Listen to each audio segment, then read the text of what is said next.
ભગવાનની વ્યાખ્યા આપી છે કે ઐશ્વર્ય સમગ્રસ્ય ધર્મસ્ય યશસ્વ શ્રીય.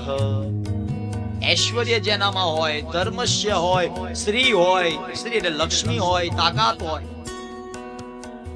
જ્ઞાન વૈરાગ્યશ્ચૈવ, જ્ઞાન હોય, વૈરાગ્ય હોય, આવી 6 વસ્તુ હોય તો એ 6 ને ભગવાન કહેવાય.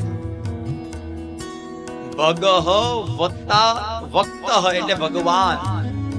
આપણે ધન વત્તા વાન તો ધનવાન. વિદ્યા હોય અને વાન હોય તો વિદ્યાવાન. એમ ભગવાન, ભગ એટલે 6 પ્રકારના ભગ. ઐશ્વર્યસ્ય, ઐશ્વર્ય દ્વારકા જેટલું કોઈ પાસે ઐશ્વર્ય છે? સમગ્રસ્ય બધી વસ્તુ. યશ, યશ એટલે જશ. સહ શ્રીય લક્ષ્મી. જ્ઞાન વૈરાગ્યયો ચેવ